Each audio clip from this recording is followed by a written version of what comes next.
అత్తయ్య నేను చెప్పి చాలు, భయపెట్టింది చాలు. తమరికి బయలుదేరండి. సరే, ఏదైనా అనుభవంలోకి వస్తే గాని తెలీదంటారు.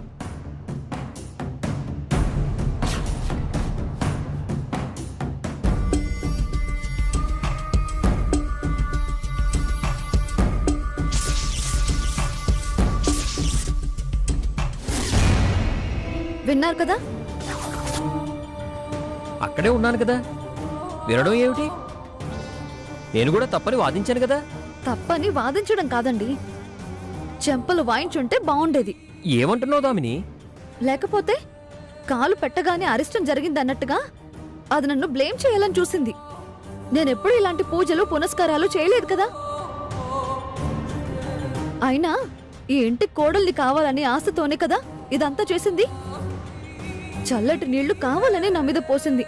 నన్ను డైరెక్ట్గా బెదిరించి వణికించలేక ఇలా చన్నీళ్లు పోసి వణికించింది. నా చీర చూసి కళ్ళల్లో నిప్పులు పోసుకుంది. మీరు మా ఇంట్లో వాళ్ళు ఒప్పుకున్నారనే మాట అది వినే ఉంటుంది. అందుకనే కావాలనే ఈరోజు ఇలా చేసింది.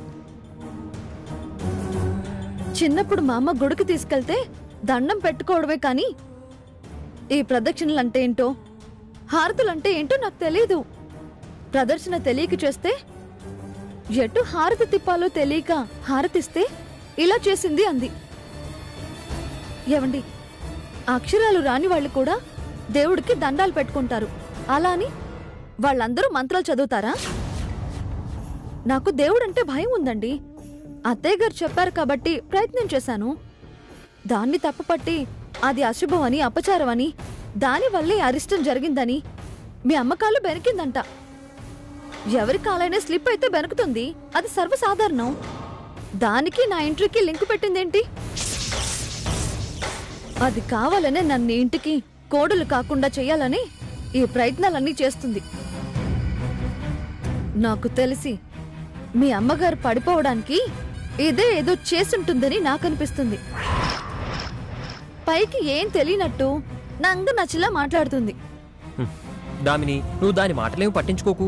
నేను పట్టించుకోవడం కాదండి, అది ఆవిడ మనసులో నాటుకుంటే భవిష్యత్తులో ఏం జరిగినా నన్ను ఆ దృష్టితోనే చూస్తారు, అనుమానిస్తారు. అప్పుడు నేను ఇంటికి కోడలుగా వచ్చే అవకాశాలు తగ్గుతాయి. వచ్చినా నాకు మంచి పేరు ఉండదు. కోడలొచ్చింది, సంసారం వీధిన పడింది అనేటి అపనింద నా మీద పడుతుంది కదా. మొదటి రోజు నా కట్టుబొట్టు మార్చుకుని ఆశీర్వాదం తీసుకుందామని వస్తే నా మీద ఇంత అపనింద వేస్తుందా? అసలు మీరు దాన్ని ఎందుకు ఉండనిస్తున్నారు మీ ఇంట్లో? దాని క్యారెక్టర్ ఏంటో తెలిసిపోయింది కదా. తెలిసిన తర్వాత కూడా మీరు ఎందుకు ఉండనిస్తున్నారు? నేను చాలాసార్లు దాన్ని బయటికి వెళ్ళగొట్టాలని మా అమ్మ నాన్నలతో చెప్పాను, కానీ వాళ్లే వద్దని వాదించారు. అవునులే, అది చాలా తెలివిగా ప్రవర్తిస్తుంది. అప్పుడెప్పుడు నేను ముగ్గులో చేసిన పొరపాట్లని ఇప్పుడు గుర్తు చేస్తుంది మీ అమ్మకి చెప్పి. అంటే ఎంత పకడ్బందీగా నన్ను దోషం చేయాలని ప్రయత్నిస్తుందో గమనిస్తున్నారు కదా. గమనించడం ఏమిటి దామిని? దానికి నేనే కదా సాక్ష్యం. ఎవరికైనా ఒక టైం వస్తుంది. ఇవాళ దానికి అవకాశం దొరికిందని రెచ్చిపోవచ్చు. దానికి అంతకంతా అనుభవించేలా చేస్తాను. మీరు చేసినా చేయకపోయినా దాన్ని మాత్రం నేను వదలను. ఈ ఇంట్లోంచి వెళ్ళగొడతాను. మీకేమైనా అభ్యంతరమా? చచ్చా, నాకేం అభ్యంతరం లేదు దామిని. నువ్వు ఎంత తొందరగా పని చేస్తే నేనంత సంతోషపడతాను. నువ్వు చేసే పనికి ఎలాంటి అభ్యంతరాలు ఎవరు సృష్టించినా దాన్ని వ్యతిరేకించే వాళ్లలో మొదటి వ్యక్తిని నేనే ఉంటాను. నీకు ఏ విధంగా సహకారం అందించాలన్నా ఆ విధంగా నేను సహకారం అందిస్తాను. You proceed. అది నన్ను ఐరన్ లెగ్ అంది కదా. అది ఎంత దరిద్రమో అది ఉండటం వల్ల ఈ ఇంటికి శని చుట్టుకుంటుందని నిరూపిస్తాను. అది నష్టజాతకురాలు. అదున్న చోట ఎవరి బతుకులు బాగుపడవు అనేటట్టు చేస్తాను. ఎలా చేస్తావు దామిని? అలా చూస్తూ ఉండండి.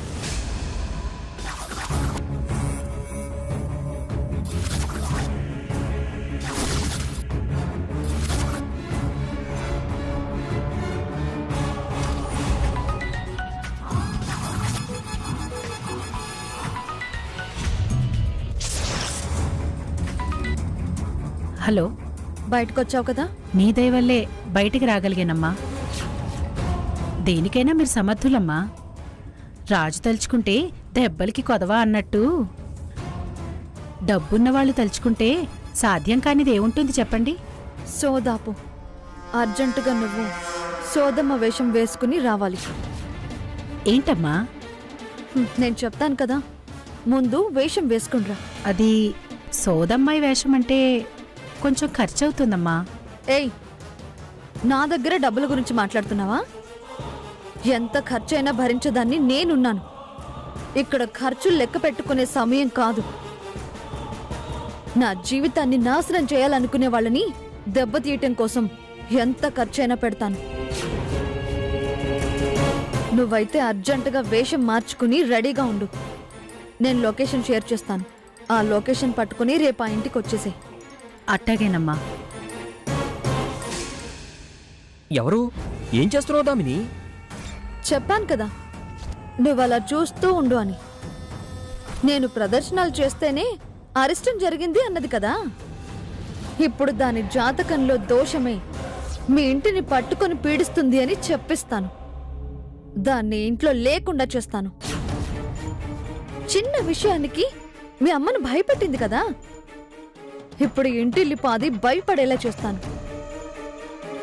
అది ఇంట్లో ఉంటే శని మీ ఇంట్లో ఉన్నట్టే అని చెప్పిస్తాను. చూస్తూ ఉండండి.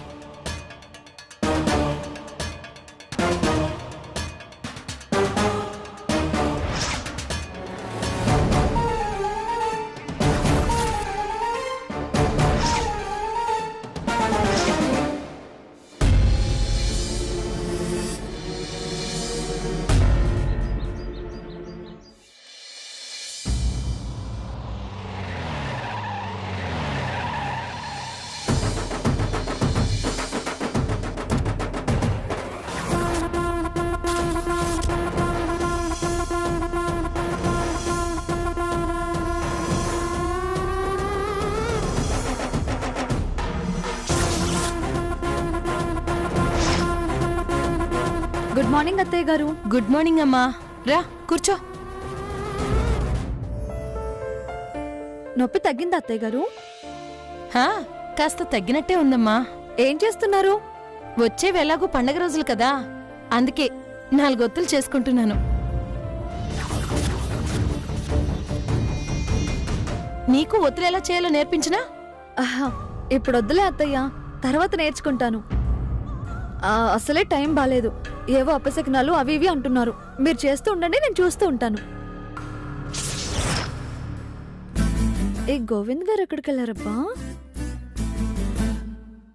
ఎక్కడున్నారు గోవింద్ గారు?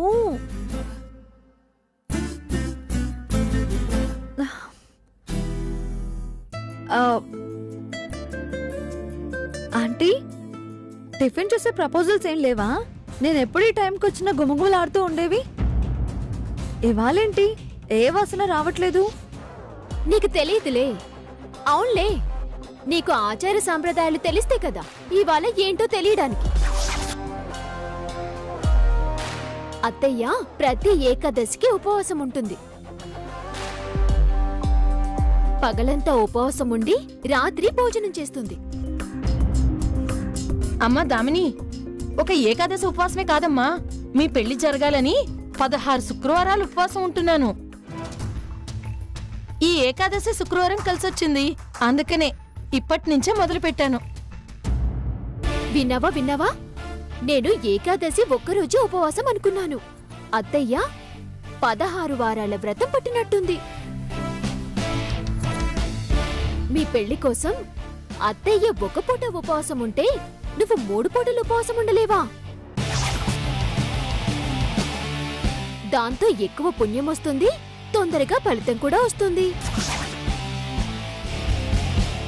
అత్తయ్య గారు ఆచరించిన సంప్రదాయాలు ఆచారాలు కాబోయే కోడలుగా నువ్వు ఆచరించొచ్చు కదా. ఏం మాట్లాడుతున్నావు పద్మావతి? ఇందాకటి నుంచి చూస్తున్నాను. ఎంతసేపు దామినిని ఏదో విధంగా దెప్పుతూనే ఉన్నావు. ఎందుకుండదు? ఎందుకుండలేదు? ఇందాకన్నది వినలేదా? 11 అంటే 101 ప్రదక్షిణాలు చేస్తాను అంది. 3 పూట్ల ఎందుకుండదు ఉపవాసం? ఉంటుంది, ఉండి చూపిస్తుంది. ఏం దామిని? ఉంటాను అత్తయ్య గారు. వాళ్ళకి వంట దొరికినప్పుడే కదా పంట, లేకపోతే పస్తులే కదా. అందుకే అందరినీ పస్తులుంచుదాం అనుకుంటుంది. నేను మీకోసం ఎన్ని రోజులైనా పస్తులుంటాను. హలో, ఇంతవరకు పస్తులుండాల్సిన అవసరం మాకేం రాలేదు. అత్తయ్య పెద్దవారు, పూజలు పునస్కారాలు ఉంటాయి. మా వయసు వాళ్ళు ఎవరు చేస్తున్నారు? ఎవరు గుళ్ళకు వెళ్తున్నారు? ఎవరు ఉపవాసాలుంటున్నారు? దేవుడి దగ్గరకు వెళ్ళి అటు ఇటు చూసి చేతులకి ముద్దులు పెట్టుకుంటున్నారు. దేవుడికి 2 చేతులు ఎత్తి దండం పెట్టట్లేదు. నువ్వేదో పోర్లు దండాలు పెట్టినట్టు మాట్లాడుతున్నావు. చూడు, నేను ఊరుకుంటున్నాను కదా అని, తగ్గుంటున్నాను కదా అని నీ ఇష్టం వచ్చినట్టు మాట్లాడితే పడుండను నేను.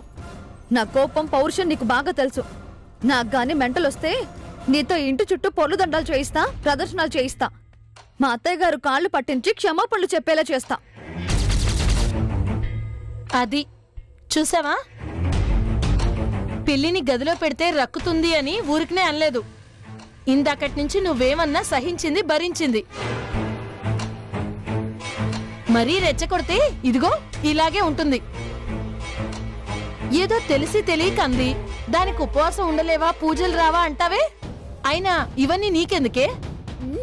అంతేలే, నచ్చితే నెత్తిమీద పెట్టుకుంటారు, నచ్చకపోతే కింద పడేస్తారు అంటే ఇదేనేమో.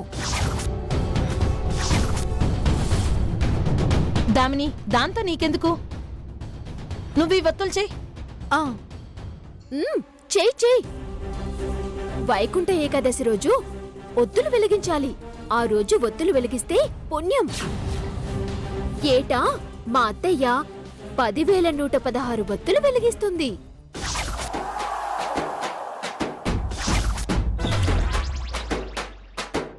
అది 1,116 ఒత్తులా? ఆవిడ చేతులతోనే స్వయంగా చేస్తుంది. నీకా పుణ్యం దక్కాలంటే నువ్వు చెయ్యి. 10,116 ఒత్తులు. ఎందుకే బెదర కొడుతున్నావు? ఎంతసేపు పడుతుంది చేయడానికి? చేస్తుంది. ఏం దామిని? అంటే 10,116 ఒత్తులు ఏమీ కాదమ్మా, నేనుంటా కదా, నేను చెప్తూ ఉంటా, నువ్వు చేస్తూ ఉండు. అయ్యో అత్తయ్య, నేనున్నాను కదా నేర్పించడానికి. మీరు వెళ్ళండి. మీ ఉపవాసం ధ్యాసలో మావయ్య గారికి కాఫీ కూడా ఇచ్చినట్టు లేరు. వెళ్ళండి, వెళ్ళి కాఫీ కలిపివ్వండి, లేకపోతే మావయ్య గారు అరుస్తారు. వెళ్ళండి అత్తయ్య గారు, వెళ్ళండి. నేను నేర్పిస్తాను కదా.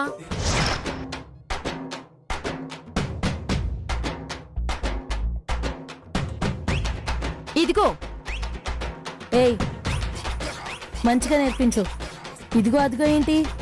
దామిని అని పేరు లేదు. అలాగే అత్తయ్య. దామిని గారు, ఇలా దూది తీసుకుని ఇలా చేతిలో పెట్టుకొని ఇలా ఇలా ఇలా ఇలా ఇలా తిప్పుతూ గుంజాలి. చూసావా, ఒత్తి రెడీ అయిపోయింది. అవును, నీకు ఇంకొక విషయం చెప్పనా? ఏంటి? ఒక్కసారి ఒత్తులు చేయడం మొదలు పెడితే అనుకున్న సంఖ్య అయ్యేంత వరకు లేవకూడదు. అంటే అంటే 10,116 అయ్యే వరకు లేవకూడదు అని చెప్తున్నాను.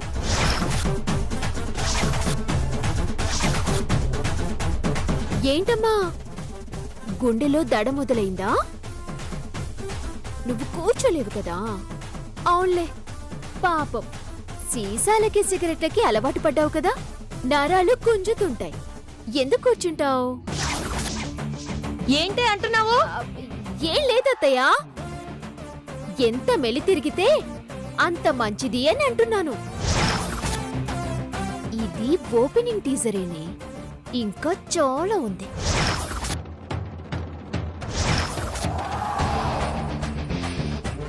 అయ్యే వరకు లేచావో చచ్చావి.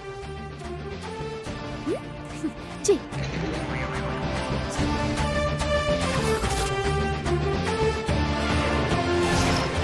నువ్వు టీజరే చూపించావే, నేను నీకు సినిమా చూపిస్తాను.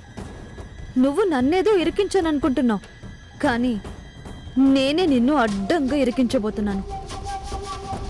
జీవితంలో కోలుకోలేని దెబ్బ కొడతాను. నీ పాలిట యమదూత వస్తుందే, నీ మీద పిడుగు పడుతుంది. దాని నుంచి తప్పించుకొని తిరగడం నీ వల్ల కాదు. రెడ్డమ్మా, ఇంకా ఎంతసేపు నువ్వు రావడానికి? త్వరగా రా.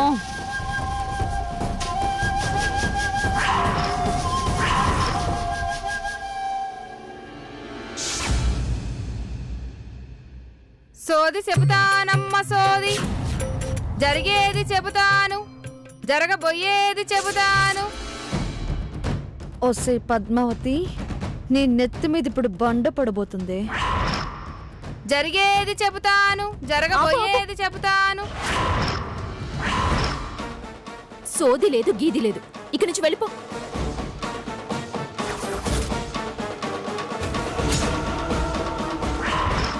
ఇదేంటి సోదమ్మ నాపేసేలా ఉంది ఇది? ఆ, ఆ, అత్తయ్య, అత్తయ్య, అత్తయ్య గారు, అత్తయ్య గారు, ఏంటమ్మా త్వరగా రండి. ఏంటమ్మా అంతలా అరుస్తున్నావు? సోదావిడొచ్చింది అత్తయ్య గారు. నాకు సోదంటే నమ్మకం ఎక్కువ. మా ఇంట్లో అంతా సోది వాళ్ళు చెప్పినట్టే జరిగింది. నాకు కూడా నమ్మకమేనమ్మా సోదంటే. అవునా? అయితే అడుగుదాం పదండి. అదేదో దోషం భారం అందిగా. రండి వెళ్ళి అడుగుదాం. పదమ్మా. జరిగేది చెబుతాను, జరగబోయేది చెబుతాను. బెజవాడ కనకదుర్గమ్మ పలుకు, మధుర మీనాక్షి పలుకు. చెప్పేది నీకే అర్థం కావట్లేదా? వెళ్ళిక్కడి నుంచి. మారమ్మ పలుకు, సోది చెప్తానమ్మ సోది. అమ్మ తల్లి, ఇక్కడెవ్వరూ చెప్పించుకునే వాళ్ళు లేరు గాని ఇక్కడి నుంచి మధుర వెళ్ళమ్మా. మీనాక్షి పలుకు, బెజవాడ దుర్గమ్మ పలుకు. ఏ పద్మావతి, తననెందుకు వెళ్ళమని చెప్తున్నావు? అయినా నువ్వు నన్నేదో అన్నావుగా. ఆ ప్రదక్షిణము, అశుభము, అరిష్టము అన్నావుగా. ఈ సోదామనే అడుగుదాం. ఏది నిజమో ఏది అబద్ధమో తేలిపోతుంది. సోదా అడుగుదామా? నాకిలాంటి వాటి మీద నమ్మకం లేదు. ఎక్కడ తన కుట్రలు కుళ్ళు బుద్ధులు బయట పడతాయోనని భయపడుతుంది అత్తయ్య. ఏయ్, నాకేంటి భయం? అయితే ఈ సోదామె నీకేం చెప్తుందో నాకేం చెప్తుందో తేలిపోతుంది. నా మూలంగానే అత్తయ్య కాలు విరిగింది అన్నావు కదా. నా ప్రమేయమో అత్తయ్య టైం గాని ఏమైనా బాలేదేమో తేలిపోతుంది. సోదమ్మా, నువ్వు లోపలికి పద. అత్తయ్య పదండి, రా.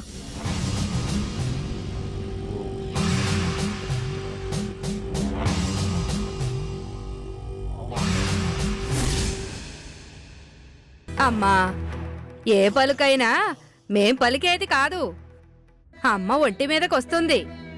మీ నుదుటి రాత చదివి మా చెవిలో వినిపిస్తుంది, మా చేత పలికిస్తుంది. ఆ విషయం నువ్వు అంత వివరంగా చెప్పాల్సిన అవసరం లేదు. నమ్మకం ఉన్నదాన్ని నేను అడుగుతున్నాను కదా, చెప్పు. ఏంటి చెప్పించుకునేది? డబ్బుల కోసం అడ్డమైనవన్నీ చెప్తుంటారు. అవన్నీ నమ్ముతూ ఉంటావా? ఎందుకమ్మా అంత రుసరుస? మనసు పడ్డ మనువు మారాకు తొడగలేదనేగా.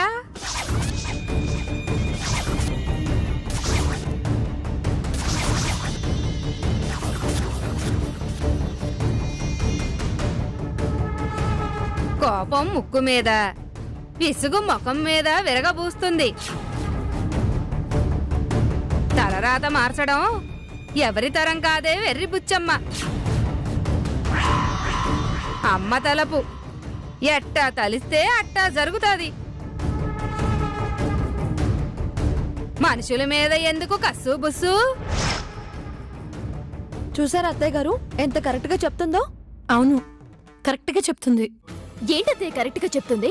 ఇరుగు పొరుగు వాళ్ళ ద్వారా తెలుసుకొని చెత్త చెదారం కలిపి బాగుతారు అంతే. పిచ్చి పిచ్చి మాటలని తప్పు పట్టకే తల్లి, కళ్ళు పోతాయి. నీ చెయ్యమ్మా.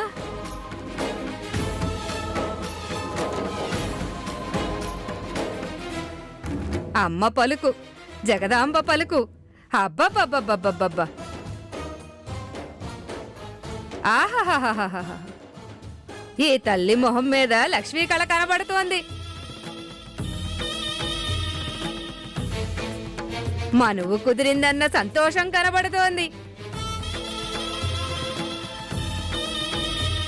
చూసారా అత్తయ్య గారు ఎంత కరెక్ట్ గా చెప్తుందో నా విషయంలో? అమ్మా, కన్నబిడ్డకి లోపం బ్రహ్మ రాసిన గీత కాదే తల్లి.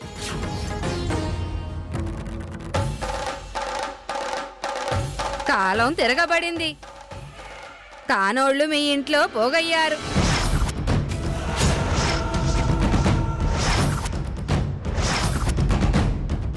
కానోళ్ళంటే నువ్వేనే పిచ్చిదానా. చెప్తాను నీకు అర్థమయ్యేలా. ఈ మనిషిని ఎక్కడో చూసినట్టుంది కానీ ఎక్కడ చూసానో గుర్తు రావడం లేదు. ఏదో తెలిసినట్టుగా చెప్తుంది. ఇది కూడా ఈ దామిని ప్లాన్ అయి ఉంటుంది. దోషాలు దొడ్లో తెష్టేశాయి. దోషం పుట్టకలో లేదే తల్లి. అమ్మా, మంచి కాలం వచ్చింది. వచ్చిన కాలం నడవాలంటే కీడు తొలగించుకోవాలే తల్లి. మీరు చెప్పేది నాకు అర్థం కావట్లేదు. కూసో తల్లి, చెప్తా. చెయ్యి టియ్యమ్మా.